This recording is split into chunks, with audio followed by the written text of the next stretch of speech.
Three mode rotary hammer क्या है? Which three mode rotary hammer is the best? Three mode rotary hammer से हम क्या क्या कर सकते हैं?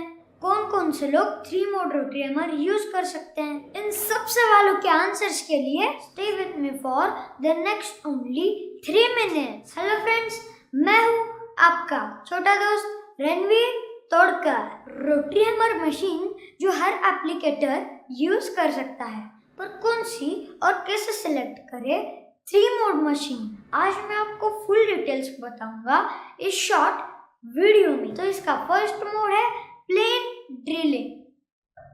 प्लेन ड्रिलिंग यूज होता है वुड, मेटल और फर्नीचर वर्क में। यहाँ ड्रिल करते समय बीट प्लेन घूमता है विदाउट वाइब्रेशन। इस मोड में आप मशीन को रिवर्स फॉरवर्ड ऑप्शन में यूज कर सकते हैं। ये मशीन वेरिएबल स्पीड है, इस कारण एप्लीकेटर्स को यूज करते समय ये हैंडी लगती है। सेकेंड मोड है रोटरी ड्रिल या रोटरी हैमर। यह सबसे कॉमन, इफेक्टिव और सबसे ज्यादा यूज होने वाला ऑप्शन है। मशीन के स्विच हैंडल में एक सॉफ्ट ग्रिप आता है, इस कारण थोड़े वाइब्रेशन कम होते हैं और मशीन यूज करना आसान होता है। थर्ड मोड यानी कि चीजलिंग सबसे इफेक्टिव है।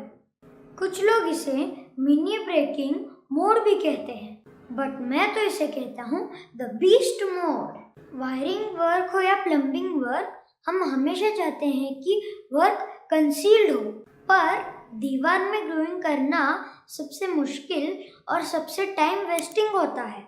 इस चीजल मोड में और 3 एप्लीकेशंस हैं जो बहुत यूजफुल हैं। एक है पुराने टाइल्स निकालना, दूसरा है स्लैब या कंक्रीट को क्लीन करना, तीसरा है प्लास्टर या पुट्टी करने से पहले वॉल रफ करना। तो बस इसी काम में यूज होता है ये बीस्ट मोड। इस मशीन में जो बीड्स और चीजल यूज होते हैं उन्हें कहते हैं SDS शैंक। चीजल में 3 ऑप्शंस यूज कर सकते हैं और वो है पॉइंटेड, फ्लैट और स्पेड।